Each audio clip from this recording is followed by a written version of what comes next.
Bonjour à toutes et à tous, mon nom est Philippe Lemans et cela constitue une bonne partie de mon métier. J'adore raconter des histoires porteuses de sens.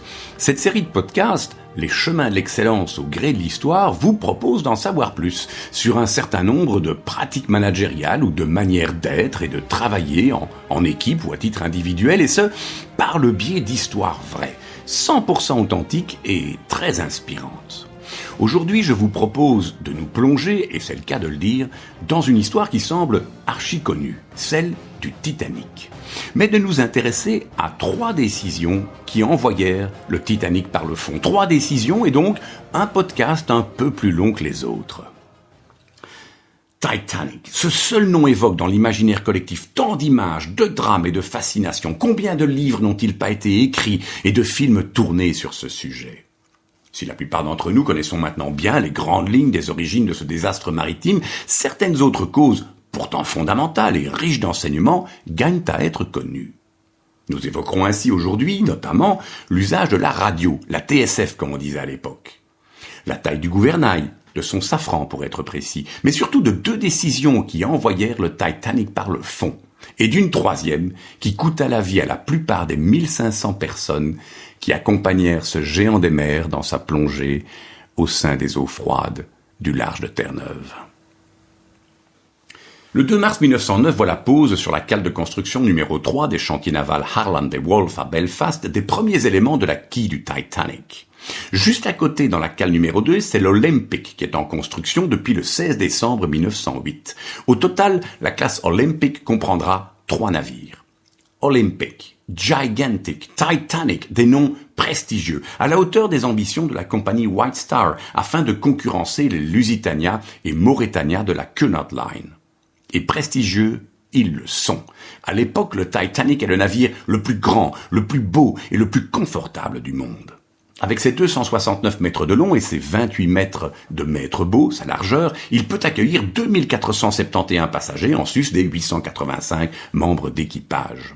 Mais c'est dès sa conception que l'on trouve certains des facteurs du désastre. On ne reviendra pas sur le nombre des canots de sauvetage, 20 en tout, soit 4 de plus que le minimum légal de 16, sauf à dire que le premier architecte en avait exigé 66, mais que la White Star les refusa, au prétexte que cela aurait à la fois nui à l'esthétisme du navire et à la confiance des passagers. L'architecte remit sa démission et le navire partit avec des canots de sauvetage offrant des places à seulement 1178 des 3500 personnes que pouvait transporter le Titanic. Mais intéressons-nous à la poupe. On y trouve 3 hélices, ainsi que le gouvernail dont la partie mobile s'appelle le safran. Malgré ses 101 tonnes et sa hauteur de 24 mètres, sa largeur n'est que de 4,65 mètres. Basé sur des standards du 19e siècle, quoique parfaitement légaux, il est trop petit pour un navire de la taille et de la puissance du Titanic. Cela aura beaucoup d'importance par la suite. Revenons aux hélices. Les 2 hélices latérales sont propulsées par des turbines à piston, offrant l'avantage de pouvoir être réversibles et d'offrir ainsi la même puissance en marche arrière qu'en marche avant. Cet avantage est contrebalancé par le fait qu'il faut du temps et un certain nombre d'opérations manuelles pour faire ce changement avant-arrière. Bien pire, l'hélice centrale, celle qui a le plus d'impact sur le safran, puisqu'elle est dans l'axe, et donc sur la direction du navire, est reliée à une turbine à vapeur n'autorisant pas la marche arrière. Tout cela se paiera cher. Il est 13h30 en ce 11 avril 1912 lorsqu'avec 1324 passagers et 889 membres d'équipage, le Titanic quitte Queenstown en Irlande pour New York pour son premier et dernier voyage. Pour diriger cette ville flottante, la White Star a choisi son officier le plus expérimenté. Le commandant Edward Smith a effectué les traversées inaugurales de tous les grands navires de la White Star. Son commandant en second a été affecté au Titanic la veille, entraînant un décalage dans la hiérarchie. William Murdoch, 39 ans, se voit ainsi rétrogradé comme premier officier alors qu'il aurait dû être le second de Smith. C'est lui qui sera de quart au moment de la collision. Au mois d'avril, on trouve peu d'icebergs et de glaces dérivant dans cette partie de l'Atlantique. Afin de minimiser encore les chances d'en rencontrer, le Titanic empruntera une route encore plus au sud que la route conseillée. Néanmoins, au cours des journées des 13 et 14 avril, le Titanic reçoit plusieurs messages signalant des icebergs et des champs de glace. Un mot sur la radio. À cette époque, la TSF, transmission sans fil, n'est pas destiné à assurer la sécurité du navire, mais bien à permettre aux passagers de communiquer avec la terre ferme. Les deux opérateurs radio, Jack Phillips et Harold Bride, ne sont d'ailleurs pas employés par la White Star, mais par la société Marconi, qui retire les bénéfices de cette activité fort lucrative. L'activité commerciale prend donc le pas sur les communications officielles et certains messages ne sont pas transmis aux officiers, les opérateurs radio ayant fort à faire pour satisfaire aux demandes des passagers. À tel point que lorsque l'opérateur du Californian, un navire très proche du Titanic, qui ne se trouve qu'à 35 km, signale à 22h55 le 14 avril qu'il a stoppé, bloqué par les glaces et les icebergs, Jack Phillips lui répond sèchement « Dégage, tais-toi, tu brouilles mon trafic radio ». 45 minutes plus tard, le Titanic heurtait un iceberg. Mais n'anticipons pas. Lorsqu'à 22h, Frederick Fleet et Reginald Lee prennent leur poste comme veilleurs dans le nid de pie, les conditions sont difficiles. La lune est absente, la nuit est donc obscure. Il n'y a pas de vent, donc pas de vagues qui auraient pu, en se brisant sur l'iceberg, le rendre plus visible. Et pourtant, un indice invite à la prudence. La température de l'eau descend régulièrement, passant d'un demi-degré Celsius à moins 2 degrés en 1h30. Outre un vent mordant les yeux d'une température de moins 13 degrés, ce qui complique la tâche des veilleurs, est l'absence de jumelles. Celles-ci auraient dû être à disposition dans le nid de pie, mais n'y sont pas. On apprendra plus tard qu'elles avaient été mises sous clé par David Blair, second officier, dans sa cabine. Quittant le bord avant le départ, suite à l'arrivée du nouveau commandant en second et des réaffectations qui s'ensuivent, personne n'est au courant de cet état de fait. Lorsque Frederick Fleet distingue l'iceberg à l'œil nu et donne l'alerte, celui-ci ne se trouve plus qu'à 500 mètres. Nous l'avons vu, c'est le premier officier Murdoch qui est de quart à ce moment-là. Il applique aussitôt la procédure standard d'évitement. Le navire va virer par bâbord, à gauche, durant un certain temps, puis virer par tribord, à droite, pour reprendre son cap initial, en laissant l'iceberg sur son flanc tribord. Il donne aussitôt au timonier l'ordre de « hard starboard », tribord tout. Pourquoi tribord alors que l'on veut virer à bâbord? Cela date de la marine à voile et parlera certainement à ceux qui tiennent encore aujourd'hui la barre d'un dériveur. En poussant la barre à droite, le safran du gouvernail pivote à gauche. Ensuite, et cela a son importance, c'est la poussée de l'eau qui, freinée par le safran incliné à gauche, invitera le navire à virer à gauche. Donc, au plus le navire est rapide et la poussée forte, et au plus elle est freinée à gauche par un large safran, au mieux le navire virera à gauche. Pour maximiser les chances de cette manœuvre, alors que l'iceberg est très près, il conviendrait donc de pousser les machines à fond, en avant toutes. Mais Murdoch craint que le temps ne soit vraiment trop court. Il prend alors une décision. Il décide de faire machine arrière toute. C'est une autre option. Tout en poursuivant ma course vers l'iceberg, je tâche de m'arrêter avant. Au pire, si je ne m'arrête pas assez vite, et on sait que ce sera le cas puisque l'iceberg est à 500 mètres et le Titanic à 22 nœuds a besoin de 900 mètres pour s'arrêter, je l'éprendrai de face, noyant 1 voire 2 compartiments. Mais le Titanic peut rester à flot même avec 4 compartiments sous eau. C'est la combinaison des deux décisions, toutes les deux pourtant parfaitement sensées, qui sera fatale au navire. En ordonnant full stern, arrière toute, alors que la barre est à bâbord toute, j'annihile complètement l'effet du gouvernail. Il n'y a plus de poussée sur le safran. Et en effet, pour passer en marche arrière, les hélices latérales vont commencer par s'arrêter pour repartir dans l'autre sens. Et cela prend du temps. Quant à l'hélice centrale, puisqu'elle ne peut pas faire de marche arrière, elle tournera de manière libre, provoquant des remous qu'on appelle cavitation, qui entravent encore davantage l'effet du safran. C'est comme vouloir freiner en voiture tout en tournant votre volant. Et l'effet sera le même. Le navire va donc virer à bâbord de plus en plus lentement, tout en dérivant vers l'avant, percutant et glissant le long de l'iceberg sur le flanc tribord.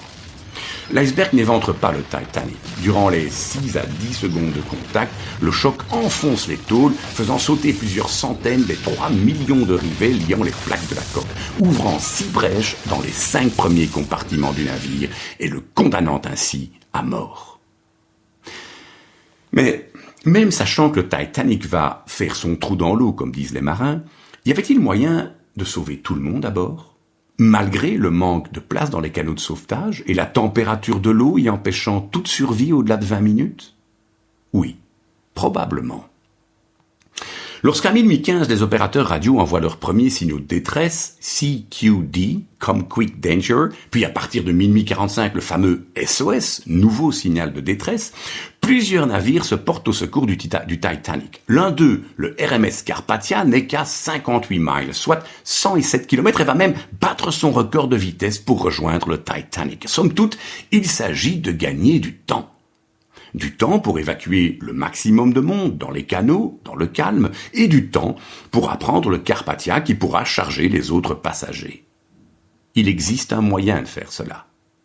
Inonder une autre partie du navire en noyant certains des compartiments arrière. Ce qu'on appelle counter-flooding ou contre-inondation. Ce qui peut paraître assez dingue comme idée est en fait parfaitement logique. L'agonie du Titanic sera précipitée par le facteur suivant. Le navire a été séparé en 16 compartiments, dont les cloisons étanches ne montent que jusqu'au pont D ou E, selon les cas.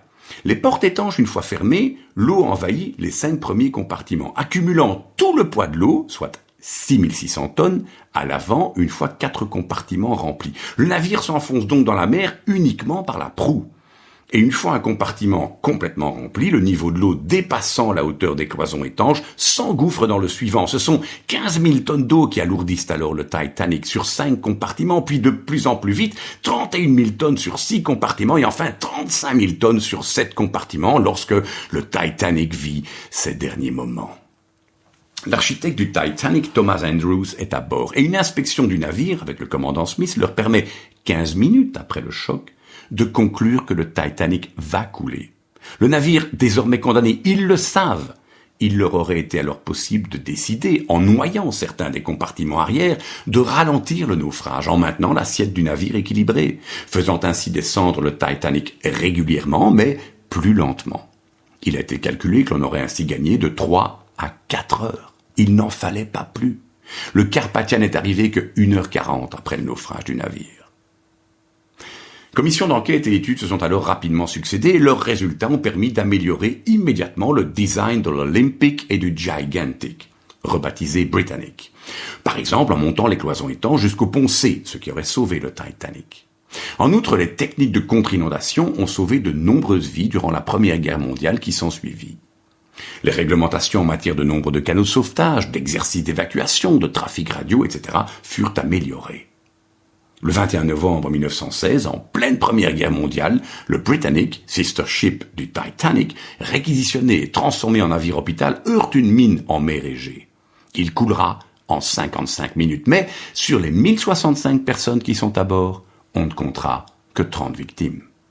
À l'une des rescapées, Violet Jessop a un destin hors du commun. Elle a servi sur les 3 navires de la classe Olympic. Elle était à bord de l'Olympic lorsque celui-ci a été violemment percuté par le croiseur Hawke en 1911, son naufrage. Elle se retrouve dans les canaux de sauvetage du Titanic en 1912 et fait partie des rescapés du Britannic 4 ans plus tard. Et maintenant, un mot sur l'un ou l'autre des enseignements de cette histoire. Comme dans bien des cas, c'est une série d'éléments conjugués qui créent la catastrophe et en amplifie les conséquences désastreuses. C'est une des raisons premières pour laquelle je ne dois tolérer aucun manque ou erreur dans mon domaine d'activité. Ce qui me paraît être un défaut insignifiant ou sans conséquence peut avoir une portée bien plus grave, voire dramatique, s'il se combine à d'autres. D'où l'importance également pour chacune et chacun de bien connaître toute la chaîne de qualité des processus de travail se déroulant dans mon organisation. De la conception d'un service ou d'un produit à des négligences dues à l'habitude, au manque d'anticipation de ce qui pourrait mal se passer, la plupart de ces éléments peuvent être évités. Comment ? 1. Par le Quality by Design. Penser qualité dès la conception du service ou du produit. Cela suppose avoir défini ensemble ce qu'est la qualité. Dans ce cas-ci, la White Star veut des navires confortables, sûrs et élégants. Et tout sera pensé en ce sens. Dans ce cas-ci, malheureusement, jusqu'à créer un mythe. 2. La présence des 16 compartiments étanches, même si nous le savons les parois ne montent pas assez haut, impressionne la presse spécialisée, comme les revues de Shipbuilder ou Engineering, qui déclarent « Avec les cloisons transversales et les portes étanches, cela rend ce navire pratiquement insubmersible. » Pratiquement. Mais les nuances disparaissent vite. Et pour tout le monde, le Titanic est incoulable. Cela altérera toutes les décisions ou informations futures. Car un mythe qui se crée dans l'organisation, ou pour ses clients, ses partenaires, ses fournisseurs, engendre un filtre par lequel va passer et être biaisée toute information. Passer de 66 canaux de sauvetage à 20, logique. Trop de canaux vont à l'encontre du mythe dans l'esprit des clients et de l'image marketing et communication qui y est liée. Et nuisent à l'esthétique du navire. Là, ce sont les armateurs qui deviennent aveugles. Encourageons donc les personnes qui, dans notre organisation, osent penser et dire « pourquoi ?» Pourquoi travaille-t-on comme cela? Et qui parfois bousculent dogmes et certitudes. 3. Soyons clairs sur nos valeurs. Au niveau de l'organisation et de tous ceux et celles qui la composent. Si l'une des caractéristiques cruciales du bâtiment est réellement la sécurité, mais tous les messages liés à la navigation et en particulier à la présence de glace et d'iceberg auraient eu une priorité absolue. Dans l'esprit de tous, celui du radio, qui au moment où il dit « tais-toi » à l'opérateur du Californian, pense probablement bien davantage au confortable pourboire que donner les passagers pour que le message passe en priorité, qu'à la sécurité du navire et de ses 2000 passagers. On pense là aux collaborateurs, mais aussi au commandement qui aurait dû s'intéresser et s'inquiéter davantage des messages qui leur parvenaient et ne pas choisir une vitesse certes non excessive dans ces eaux en temps normal, mais inadaptée compte tenu des données qu'ils recevaient. Les valeurs se retrouvent dans les détails. Si les valeurs avaient été vraiment vécues, les jumelles des veilleurs ne seraient pas restées sous clé dans une chambre d'officier et les 3 millions de rivets auraient été de meilleure qualité en contenant 2% de scories, d'impureté, ce qui renforce le fer forgé et non pas 9,3% comme ceux du Titanic, ce qui au contraire les fragilise. Là on parle du département achat, tout le monde est concerné. 4. Venons-en aux 2 décisions qui scellèrent le destin du Titanic. Décisions prises par un encadrement a priori qualifié. Nous l'avons vu, chacune des 2 décisions, hard starboard, tribord toute et full stern, arrière toute, est bonne, prise séparément. La première est la manœuvre classique d'évitement, la seconde suppose un choc brutal en éperonant l'iceberg, mais a déjà été vécu par d'autres navires, par exemple le Knight Bachelor, dont l'étrave est écrasée par un iceberg en 1897. Mais jamais, au grand jamais, les 2 décisions n'auraient dû être prises ensemble, l'une ruinant les effets de l'autre. Cela indique clairement un manque de formation des officiers aux procédures d'urgence, mais plus encore un manque d'entraînement régulier, répété, encore et encore. L'équipage lui-même était très peu préparé aux manœuvres d'urgence, comme la mise à l'eau des canaux de sauvetage. Assurons-nous que chacune et chacun possède, via les formations et l'expérience, les compétences nécessaires pour son métier et, par des entraînements et simulations répétées, le savoir-faire indispensable pour l'accomplir, quelles que soient les circonstances. Et cela concerne aussi bien la production que l'IT, la comptabilité que la réception, etc. 5. Il y a aussi la 3e décision, celle qui n'a pas été prise. Noyer certains des compartiments arrière pour compenser le poids de l'eau à l'avant et ainsi ralentir le naufrage en maintenant l'équilibre du navire. C'était une pratique peu courante à l'époque et donc ni l'architecte ni le commandant ne vont probablement y penser. La commission d'enquête sur les raisons du naufrage soulignera cet aspect de counter-flooding pour le plus grand bénéfice du SMS Seydlitz. Ce croiseur de bataille allemand s'est trouvé aligné durant la bataille du Jutland, la plus grande bataille navale de la Première Guerre mondiale, qui s'est déroulée du 31 mai au 1er juin 1916 et impliqua 250 navires. Le Seydlitz encaissa 22 obus de gros calibre, ainsi qu'une torpille. Une soute à munitions explosa, 2 incendies ravagèrent une partie du bateau et son gaillard d'avant s'est retrouvé au niveau de l'eau. Mais en pratiquant le counter-flooding, en noyant une partie de ses compartiments arrière, on empêcha le navire de continuer à s'enfoncer par l'avant et de couler. Et celui-ci parvint ainsi à rentrer à Wilhelmshaven en marche arrière et aidé de remorqueurs. Importance donc pour nous aujourd'hui d'assurer une veille, pas seulement technologique, mais sur les bonnes pratiques, les méthodes, les outils pouvant influencer notre métier. Et si je dispose moi-même d'une telle pratique, d'en faire profiter ceux qui m'entourent. 6. Enfin, il s'agissait pour sauver un maximum de personnes de les convaincre de monter à bord des calots de sauvetage. Et nous nous heurtons à nouveau au mythe du navire insubmersible. Le message ne passe pas jusqu'à ce qu'il soit trop tard. Il ne passe pas car il n'est pas crédible. même lorsqu'il est porté par des gens crédibles, comme les officiers et le commandant Smith. Il est d'autant plus difficile à faire passer que l'on demande aux passagers de quitter un navire majestueux et très stable pour descendre le long des flancs du navire dans des canaux somme toute assez petits et dansant sur les flots, de quitter le chaud bien cosy pour le froid. Dans nos organisations vivent aussi probablement un certain nombre de mythes rassurant les collaborateurs et appuyant la culture de l'entreprise. Certains de ces mythes remontent parfois à plusieurs dizaines d'années et nous confortent à coups de certitude, de stabilité, de pérennité, alors que le monde dans lequel nous nous inscrivons est fait toujours plus d'incertitudes, que nous pouvons gérer si l'on s'affranchit de ces mythes et que l'on retrouve un esprit agile, curieux et ouvert.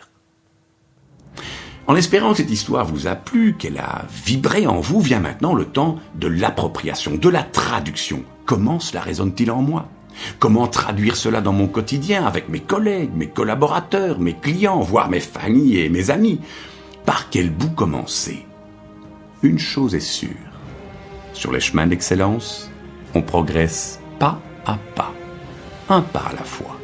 Choisissez juste un petit pas pour aujourd'hui. Laissons maintenant le Titanic dormir au fond de l'océan et je vous retrouve avec plaisir pour une autre histoire sur les chemins de l'excellence au gré de l'histoire.